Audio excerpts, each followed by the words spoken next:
Hi everyone, welcome to the channel. If you are a Nathan Fielder fan, you know we just had an all-time great season of television, and today I want to talk about the full season in its entirety of The Rehearsal Season 2. Now, if you haven't seen the show but somehow want to watch this video, I strongly suggest checking out the first video I did on Rehearsal Season 2. I covered the first 3 episodes. Now, also, if you have seen the full show, I am going to run through the entire season, but I'm predominantly going to be focusing on the back end of the season because, again, I already covered the first chunk of the season in depth in that video.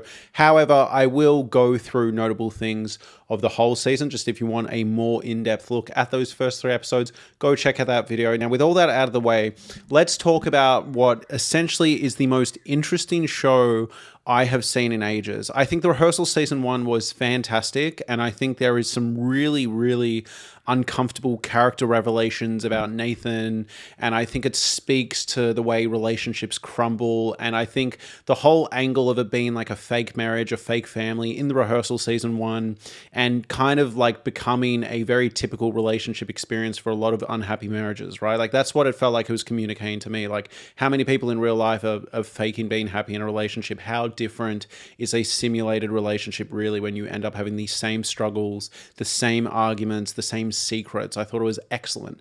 But The Rehearsal Season 2 dials this up to like 11. We're coming off the back of The Curse, starring Nathan Fielder as like a fictional character, right? He's not just playing an exaggerated version of himself, even though the character of Asher is very similar.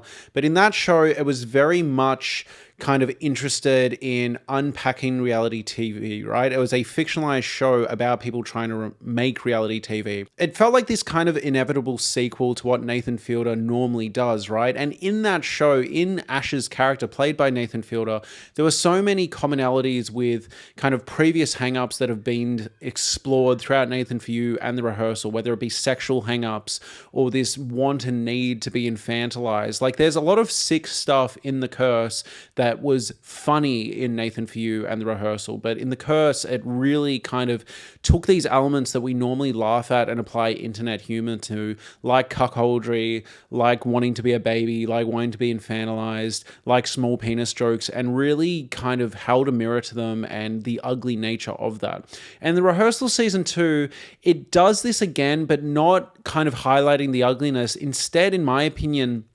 actually going with a very empathetic lens.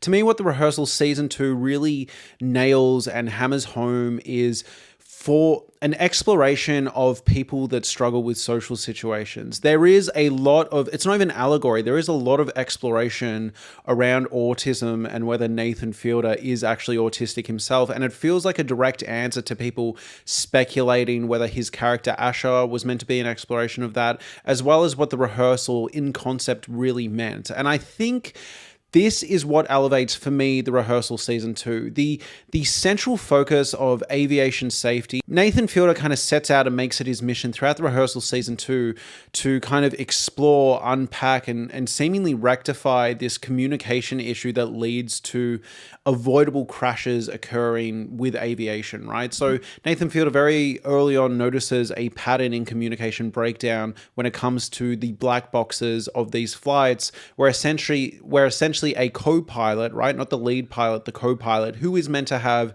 equal decision-making authority, oftentimes feels too intimidated to speak up and kind of like notify the main pilot of warning signs. And Nathan Fielder thinks his rehearsal method of making real-life simulations to practice uncomfortable social situations, he thinks that his method could help rectify and potentially fix this issue. So early on in the season, it feels like that is going to be the overall objective. And for a while it is. We go off in a bunch of different tangents that I find really interesting. But at a certain point, I think the character of Nathan, because don't get it twisted, right? Like this is a reality show, but in my opinion, Nathan Fielder is stepping into someone who is a lot more ignorant of his surroundings than the real Nathan Fielder is. He is exaggerating his shortcomings to kind of position people to treat him a certain way and get things out of people. For example, take the scene where Nathan pretends to be confused at what like female vaginal wetness is to prompt further discussion, or the way Nathan will make people sit in uncomfortable social situations to see what they reveal about themselves. He often acts and plays dumb to kind of get people to essentially undress themselves emotionally. And I think this is Nathan kind of leaning into things that he may have struggled in the past. Maybe he was this kind of like socially unaware and socially kind of like not perfect growing up. And he's channeling that now as someone who, let's be real, manages to get HBO to fund a crazy batshit show like this. This guy knows how to communicate, at least to some extent. And the reason I bring this up is because the character of Nathan seems to go on an arc that almost, I'm not going to say abandons aviation safety, but I think to me what it felt like the story did was set up an initial objective of kind of like solving these aviation disasters, and then instead showed a portrait of someone who, while trying to figure this out, while trying to understand how people could make such blatant social mistakes, slowly realizes that he might be quite autistic himself.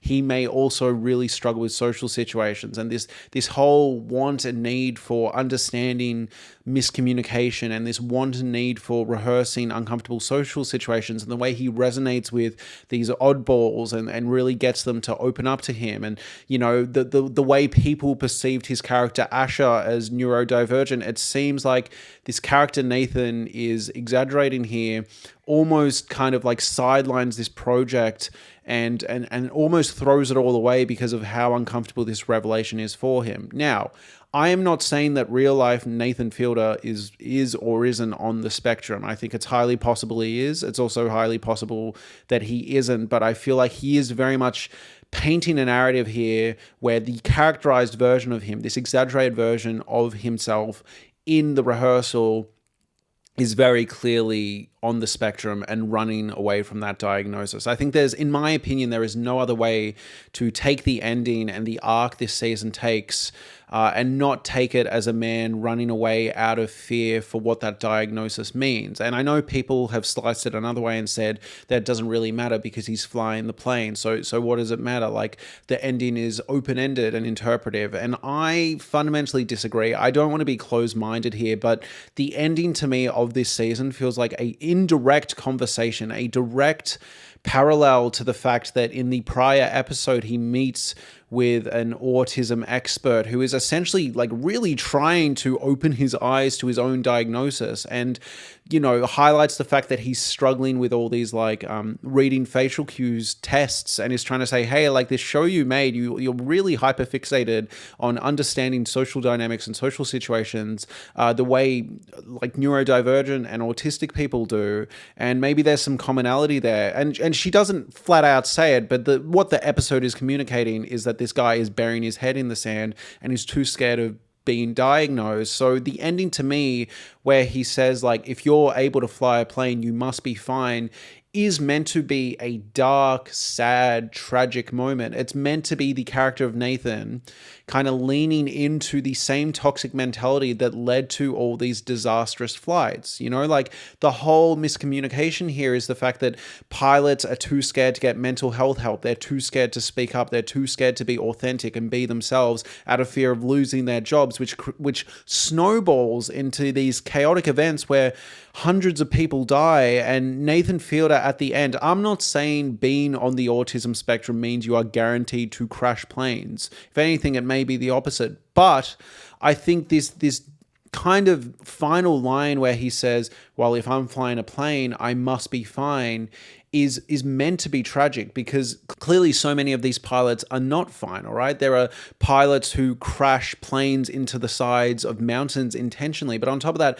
we've literally seen a smash cut montage of all these recreations of real life flights where these things broke down because of male ego and miscommunication and fear of speaking up and fear of being vulnerable. And so for Nathan to sit there and outline for 6 hours basically, or 4 hours, all these fundamental issues with the application process, the lack of mental health care, the lack of freedom to actually diagnose yourself out of fear of losing your job, for him to then sit there and be like, well, I must be fine, is meant to show that he's almost lent into the problematic nature of the pilot and aviation industry, because he doesn't want to hurt his own ego or ruin his own risk of giving up this aviation pilot's license that he's worked so hard for. Now, Now that that's all out of the way, let's just go through some real like highlights I had throughout the season because I absolutely adored this season. So first episode, I actually thought there's some method to the madness here. Again, I've talked about these first three episodes a lot more in depth in that previous video. But the first episode, the thing that really jumps out to me, aside from the incredible opening montage and just like the balls of Nathan Fielder to actually like go here and try and explore this aviation crisis, I think one of my favorite moments is this whole Moody and his girlfriend subplot where Nathan sniffs out very early on that Moody might be worried about his girlfriend's faithfulness to him, right? Whether she's cheating with customers from Starbucks. And Nathan then uses this as an opportunity to essentially stage a rehearsal where they have a fight or an argument or a conversation about her infidelity in the cockpit, simulating a flight. And when he wants to take control of the simulation, when he wants to take control of the argument, he pulls up on the flight controls, hoping that this almost makes a Pavlovian dog response to when he's in flight situations. If he feels like he needs to take control of the flight because he can see something that the other guy across from him is either refusing to see or can't see, he'll do that. It's a sort of like learnt behavior. I actually thought that was like a fire idea. Like, it's weird and demented, and you're watching them argue over like friendship presents that are clearly not friendship presents, and it's hysterical, and the girlfriend's a real piece of work. But like, I was also sitting there kind of flabbergasted, being like, I can see the vision. Like, I get what he's going for here. And that is kind of the big draw of this season of The Rehearsal for me is, yes, I do miss the dark, somber nature of what it means to be a parent and what it means to be a husband and what it means to be a family man. If, you know, a lot of men and women throughout their lives are simulating emotions in general and pretending to be happy, what's the difference? But I love in this season just the scale of it. I know, like, typically in Hollywood, people go bigger and louder and dumber, but here it feels like they're going bigger and louder, but not dumber, you know? And then we get to episode 2, and I thought episode 2 would be my favorite episode of the season when I first saw it. I was in hysterics about Nathan Fielder's like Canadian Idol years, all the photos he was showing of his childhood. I thought this struck a really good balance of not being too self-indulgent, but poking fun at himself and also giving a lot of payoff to Nathan Fielder stands, like the law. Like, we got Curse insights where he potentially hinted that there's a Curse season 2. A quick side note, I'm not going to spoil the Curse too much here, but fucking hell do I want the Curse season 2, like some weird Annihilation style season 2 where everything's not right and maybe Nathan Fielder is back, and like, you know what I mean? Like, I think about the Curse and its finale literally like every day. And that's not even when like The Rehearsal's on TV.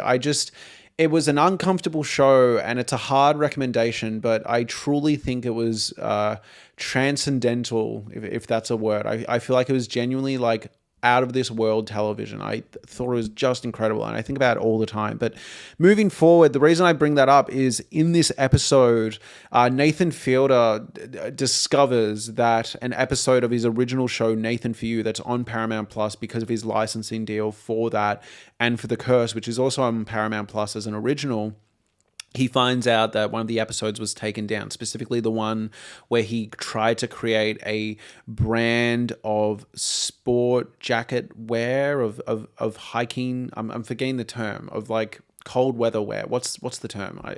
I'll figure it out. Regardless, ice jackets. He made like an ice jacket company, I guess, kind of like the North Face. But he made a jacket company to raise awareness for Holocaust survivors. And like, initially part of this was a joke, and this is why I think sometimes Nathan is playing a bit of a character. I have no doubts that he cares about Holocaust awareness and not being mean to the Jewish community. Like, I have no doubt, all right? But as is explored in The Rehearsal, he also thinks, quote unquote, going to Jewish synagogues is kind of weird, and he doesn't really get it. So I don't think, like, I do think it obviously hurt his feelings that they took the episode down, and I do think he is calling it out for as anti-Semitic as it was, but I also think there's some ironic humor in how kind of seriously he takes the message of Summit Ice itself. Because if you go on the Summit Ice website, a lot of it is presented as a punchline. Like he'll email you a jacket and then it has a bunch of like cards that are just quoting the Wikipedia page of the Holocaust. There is a black sense of humor there. And that's not to say that it doesn't also raise awareness or it isn't also done in good faith. But I'm saying when he's sitting there with his deadpan delivery in this episode being like, I just wanted my company to raise awareness, and then these big evil corporations, and he's painting Paramount Plus as essentially Nazis. I think the joke just works so well because it's taking what was initially a bit of an absurd idea in Nathan For You, right? There was this kind of like comic nature and how blunt the Holocaust messaging was and how kind of like not artfully done it was. It was very blunt. And again, like Wikipedia summary of the Holocaust. It was almost naive in its presentation. But I think the level to which he takes it seriously here is fascinating because on one end, it feels like maybe he has actually grown really fond of this company. And at this time in the world right now, he thinks it's especially important when there is anti-Semitism rampant, and he sees this as an opportunity to actually do the right thing, even if at the time it was more so a joke. Or even taking it further, it might just be his pride and his ego. And I think the reason I'm saying all this is not to discount the actual potential benefits of this Holocaust Awareness Summit Ice Jacket brand. But the reason I say this is there's this interesting moment where the person in the simulation who Nathan Fielder recreates the Paramount office to look like essentially Hitler's office, right? And the guy in charge is talking to Nathan Fielder and essentially breaks character seemingly. There is a chance this is all scripted, but calls out Nathan for not really caring properly and just doing this as an ego trip, just doing this not really for the greater good, but for his own fragile ego and his own self-involved interests. And I think that was a really interesting moment. And again, leans into this self-aware, reflective nature that this episode is doing. But on top of that, what we haven't talked about in episode 2 is the Wings of Voice competition. There's a competition where Nathan Fielder does actually tell them, like he pitches it initially as a singing competition, and then he does let them know like this is for the chance to win the opportunity to sing on an HBO show in a recreation of an airport. So he is actually upfront about what they're fighting for, but I think everyone thinks it's an earnest talent competition when in reality it is doubling as a kind of social experiment where he's trying to train pilots to be uncomfortable in uncomfortable social situations. He's trying to teach them to build their resilience, so they have to reject people that are putting their hopes and dreams on them, right? So they have to be essentially Canadian Idol judges, right? Sit there and do Nathan Fielder's old job and reject people that think this is going to be their big chance to make or break it. While in this episode, Nathan Fielder also goes on his own arc where he's kind of trying to learn how to break harsh news to people properly and do it well and like and get a good rating on how he handles these uncomfortable situations. And he essentially bombs for most of the episode. And again, leading into that autism commentary that's throughout this season, he's really struggling to understand why he's off-putting. And you get this beautiful moment at the end where Nathan Fielder, in my opinion, is trying to be authentic, right? And is trying to earnestly let this little girl down gently. And I think it's an interesting moment because so many people have been speculating, like, was this real emotion or is he just being manipulative? And my question to you is there much of a difference, right? Like, genuinely, is there much of a difference? Like, when someone says that, like, some bad news happened in their lives and you sit there and go, like, oh, I'm so sorry to hear, like, I'm really devastated. Like, sometimes it might be news that actually doesn't faze you that much, but you say it as politeness.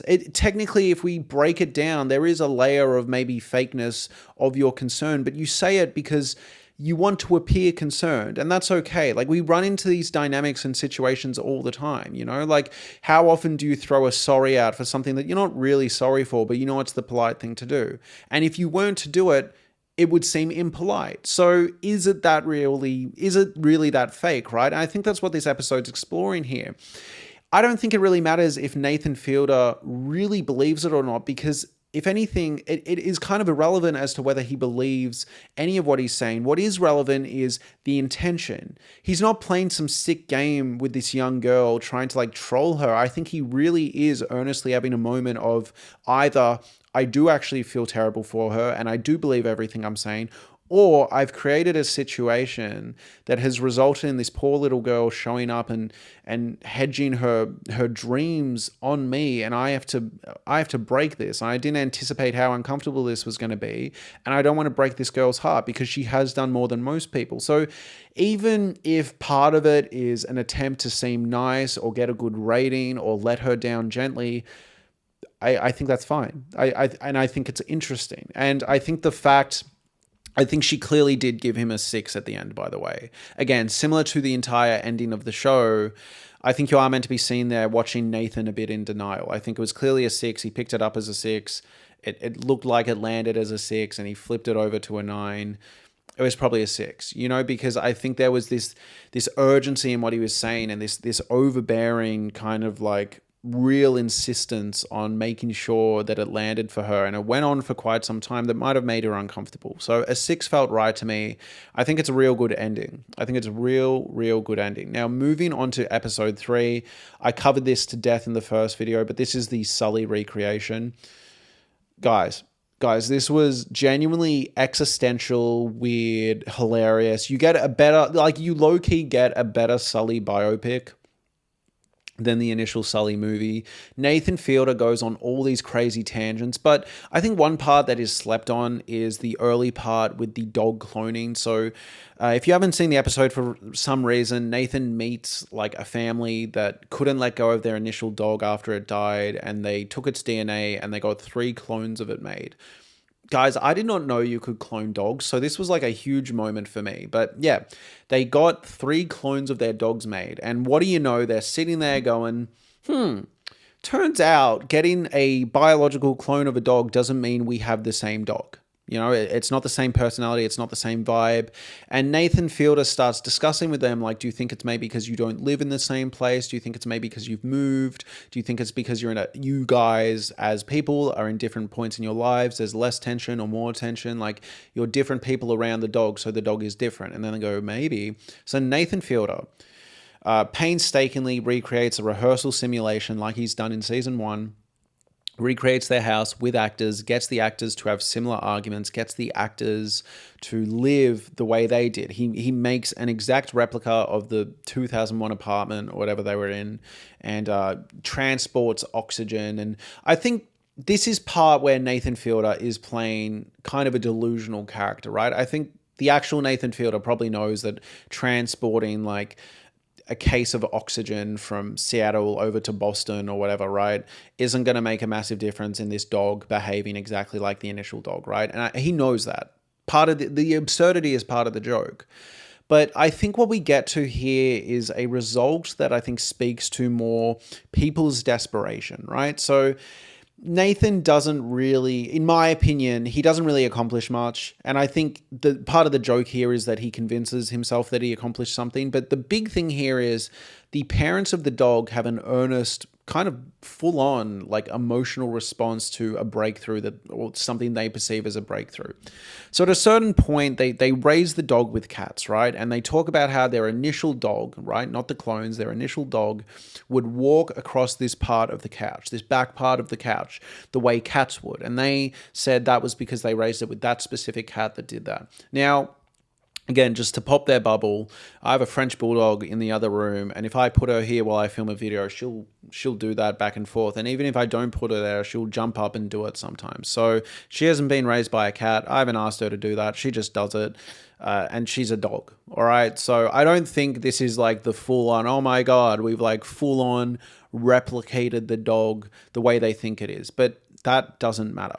Because the big breakthrough here, in my opinion, and what Nathan Fielder is actually getting at, is not that like the dog, this clone dog, eventually is raised with cats and starts doing that. That's not the big breakthrough here. The big breakthrough here is that these people that have been desperately clinging to this idea of successfully cloning their dog because they can't let go of the dog, they see this footage, all right, in this apartment that they used to live in, with these actors that look like them, having the same fights that they had, and they see this current dog walk the way their dog did 10, 15 years ago or whatever, and they start tearing up. They're like genuinely moved, and more so, they're incredibly thankful to Nathan.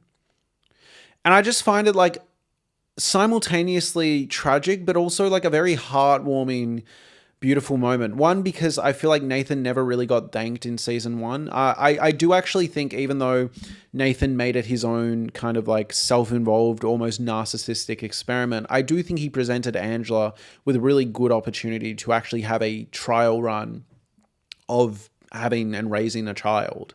And I think she squandered that very early on. So I can't be too mad at him for making it about himself, because Angela just disregarded it. I thought Angela was, and I think this is a common consensus, that Angela was nuts, but I don't know if it's as common that I feel like Angela threw away what was actually an interesting, good opportunity that she could have learned and got some serious like training wheels from for being a parent if she ever wanted to be. But the reason I say this is it's a beautiful moment to actually watch someone be thankful, even if at home I'm sitting there being like, really, guys? But I mean, for me, I just couldn't buy into cloning a dog anyway and thinking that would work. But Nathan somehow makes it feel like they have actually achieved something close to that, which I found incredibly fascinating. Moving there from episode 3, you do get the Sully biopic. This has been talked about to death. It involves Nathan in just an incredible visual, making a giant warehouse room look like a baby's room, and then him dressing up as a baby, and it's all to scale. So even though he's, let's say, 6 foot, he's got the proportions of a baby in scale to the room. So it's a 6 foot adult man standing about, this high in scale to the room. It's a weird visual, and you can't actually wrap your head around what you're looking at. It looks like he's been shrunk rather than he's in a giant room, which I think is a testament to, I don't know, HBO's incredible budget, like what they've given him, because it's just remarkable. But from there, we do get what is essentially like a really funny running joke, which is this Sully biopic, and he hypothesizes that Sully essentially got obsessed with the song wake me up inside. And that is what allowed Sully to successfully land the flight in the Hudson River. Look, I'm not doing it justice. If you haven't seen the show, you need to watch that episode. At least watch that episode. There are so many visuals that are genuinely weird and strange and uncomfortable, especially when the parents come into the picture. It's these giant people on stilts, or these giant puppets. Nathan drowns in titty milk at one point. This leans again into the curse. I think Nathan has always had this joke of infantilizing himself, making small penis jokes, making like I'm the baby jokes, even before Nathan For You. But the curse really dialed it up to 11 in terms of how uncomfortable those things can be. And here it kind of feels like a happy medium. It's simultaneously horrifying and disgusting, but also hysterical and totally unnecessary. But, Nathan, the character of Nathan is like, no, 100%, I need to do this. This is what Sully did. He was breastfed. I need to do this. And it works as this dark comic payoff to the fact that Nathan at any point will want to infantilize himself. And it feels like, given where the curse ended, if you haven't seen the curse, I will not end it, but given the way the curse ended and the way Nathan leans into this autism diagnosis throughout the season, it feels like maybe this need to be infantilized is removing this pressure of socialization.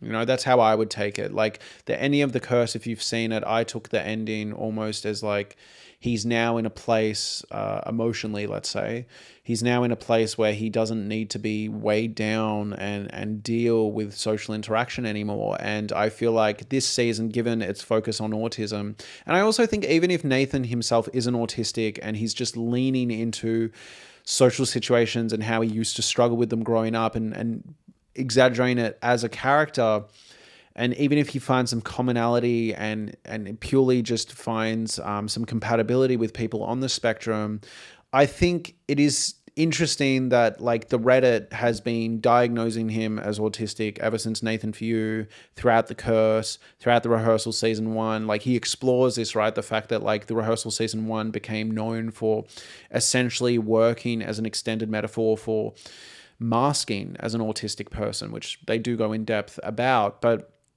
I think it's almost like if it quacks like a duck and walks like a duck to an extent, right? Like even if he full on isn't, and I know it's a spectrum, so technically everyone has aspects of it, but even if he isn't, I think the fact that he resonates so much with people and people are consistently seeing there speculating whether he is or not is an important conversation, is actually worth exploring. And I think, yeah, the idea that he wants to be infantilized, wants to be babied, wants to lose the ability to talk and just be coddled rather than have to engage with adult conversation and how uncomfortable they are, which again, he's talked about in the Curse press run, I think is really fascinating and interesting and dark and weird and strange, but yeah, really funny. Moving on to episode 4, because I haven't talked about that yet. Episode 4, I'm going to be honest, might be the weakest episode for me. They're all great.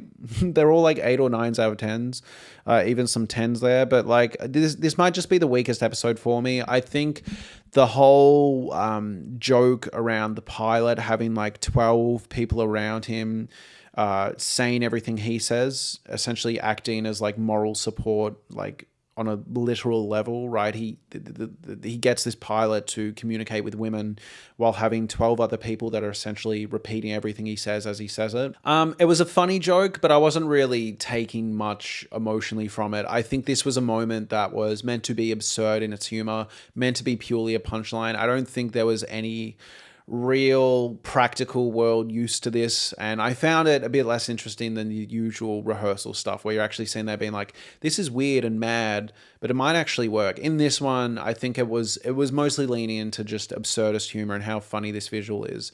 But in saying that, I do really enjoy, again, like this whole show has been obsessed with reality television and making real people feel fake and pulling the curtain on reality television, and how merely the presence of cameras and people wanting their opportunity to be in the spotlight leads them to being very open, doing crazy shit, right? So in this one, he gets method actors to do the Fielder method and essentially gets people to start simulating a couple.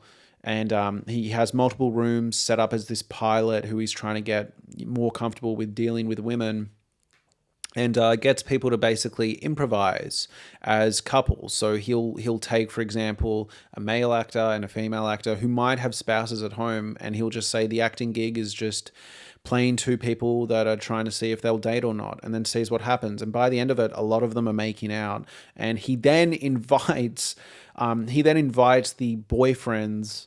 I think it's mostly the boyfriends, because again, Nathan has this like cuck joke obsession from The Curse, but he invites the boyfriends to essentially sit there and witness their girlfriends willingly making out with someone as part of a role, but it's a role that they are inventing. It's a character they're playing, which is someone that's interested in this other person.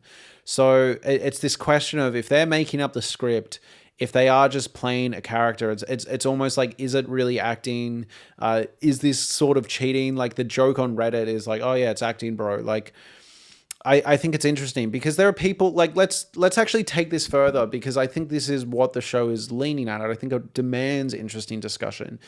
I couldn't date a woman who is a porn star, but I could be friends with them. I'm fully acknowledging I would probably be too insecure, right? Maybe that's a shortcoming of mine.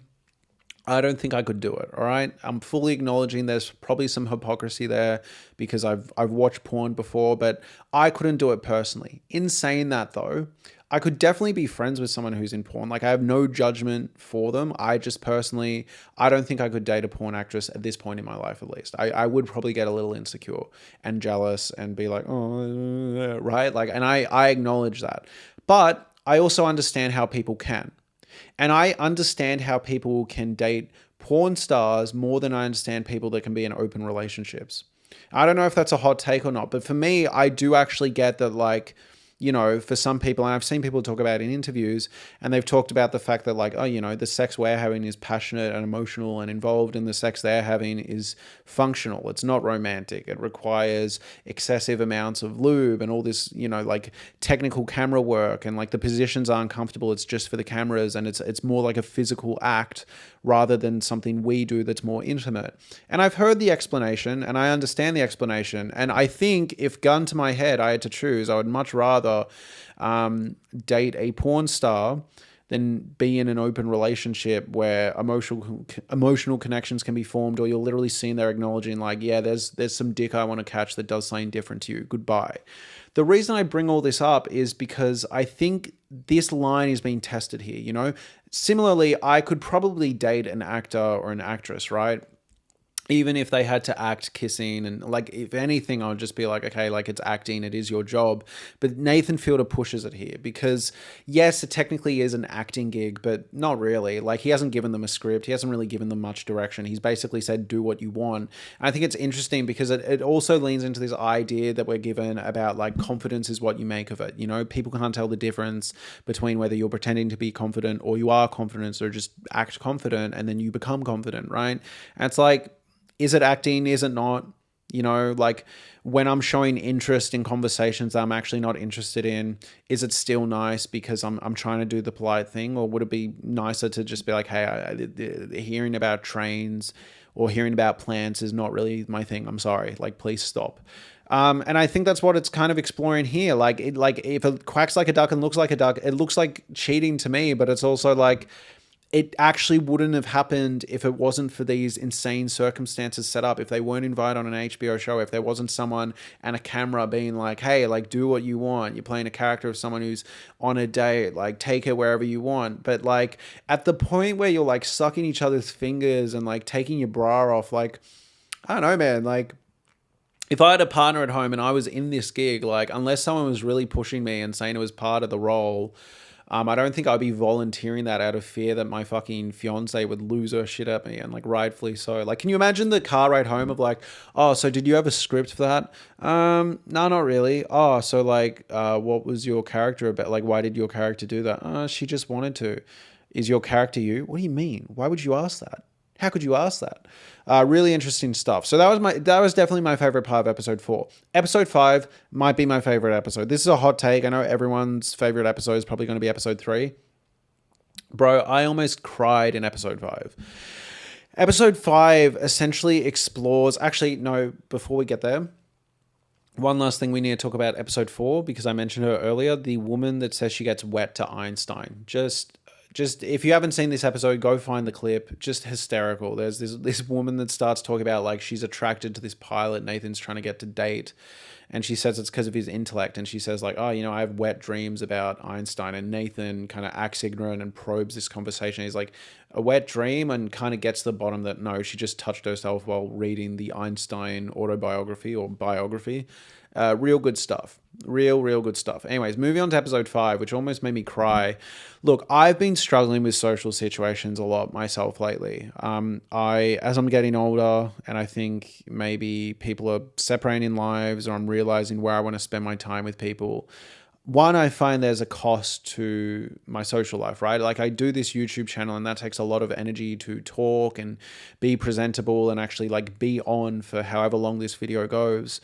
But then when I go out into the real world, if I've then got my spare free time, I am very kind of impacted by the vibe of people I hang out with. And if conversation is weird, or if something feels nasty, I get home and I just sit there. I'm like, how could they say that? I wouldn't say that. I think about everything I say before I say it. They must have done this. Like, as I've got older, have got way more in my head, and I can't tell if it's because I've been doing YouTube for so long and analyzing people and shows and all this stuff, but it's created this unfortunate level of self-awareness and social discomfort and like overthinking. And look, I personally don't think I'm like fully on the spectrum, but it has been something that I've been thinking about myself lately, because I'm like, am I just overthinking everything lately, or is everyone really rude and strange? Like, are people getting weirder, or am I getting weirder?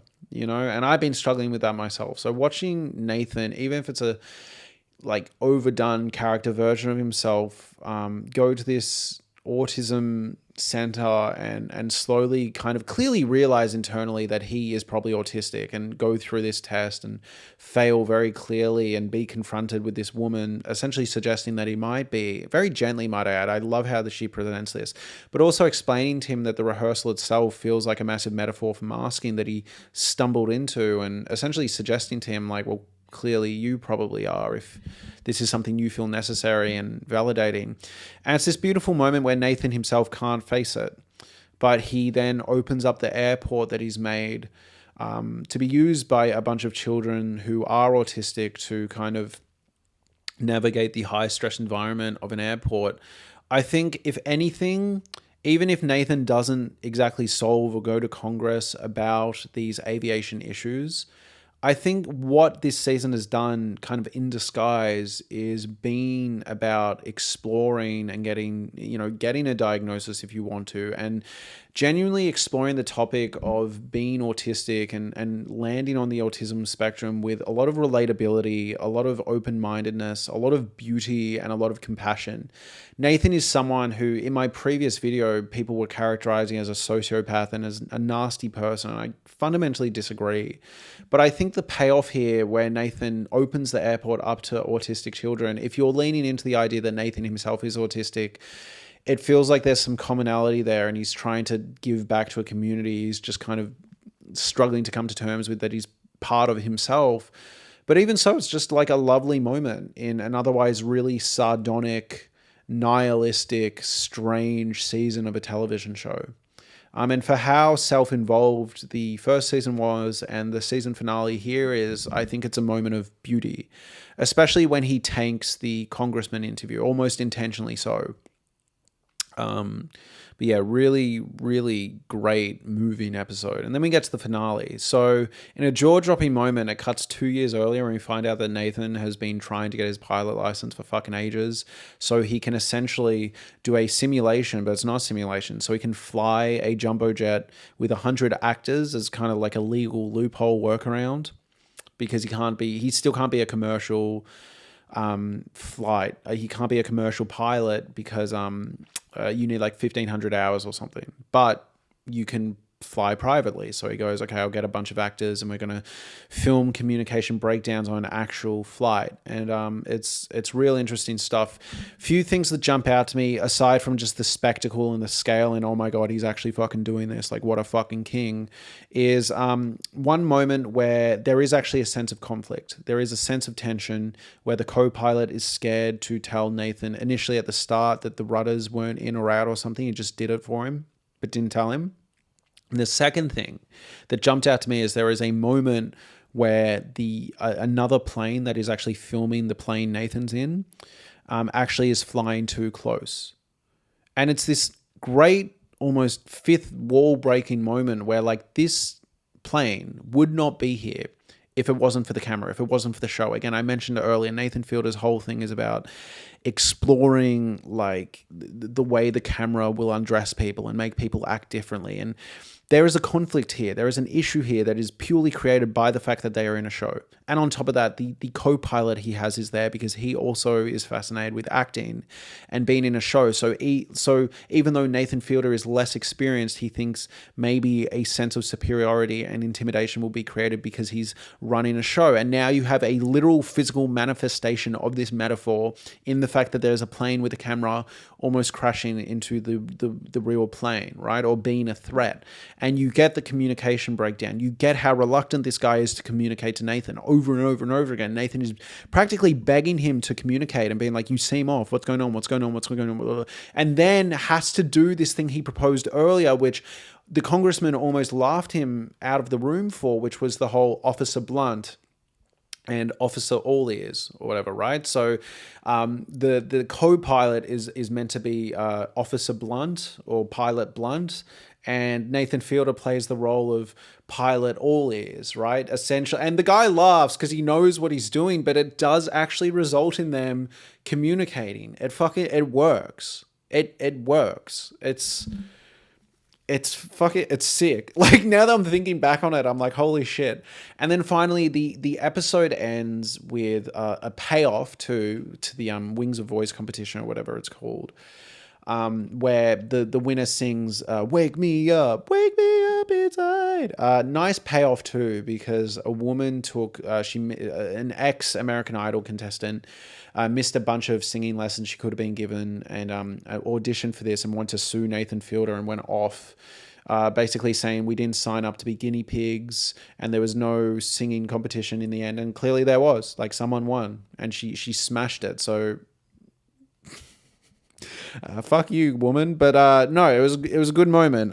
But regardless, the ending of the show, as I mentioned before, is Nathan Fielder flying a plane, and in what felt really ominous to me. I don't think it was meant to be beautiful or like open ended.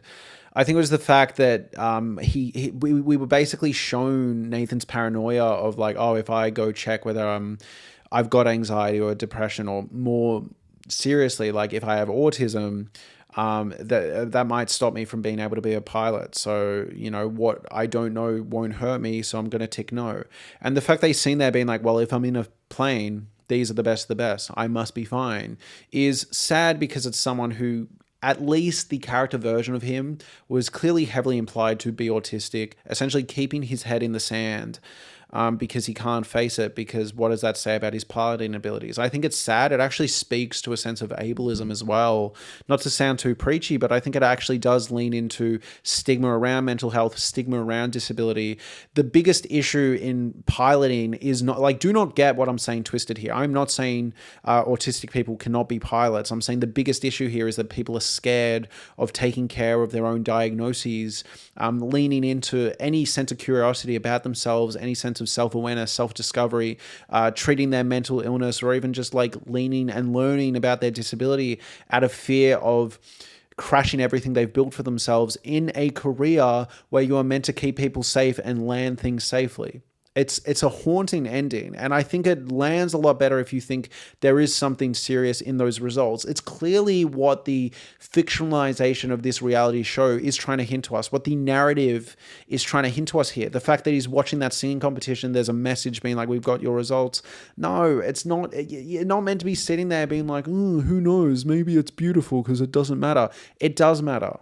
It 100% does matter. And that's not to say that if Nathan Fielder finds out he's autistic, he'll automatically crash a plane. I'm saying it's the fucked up thinking that results in these airline crashes. I think the ending nails this tension of like the delusion of like, well, if I'm in the sky, I must be fine. Because we've seen countless pilots in this show that are either too passive or do not listen to their co-pilots, or that fucking crazy misogynist in episode 2 or 3 who just makes his female co-pilots incredibly uncomfortable. Like, why is someone who is not allowed on any dating apps, which are behind screens, why is he allowed in a closed, locked off co-piloting environment with a woman?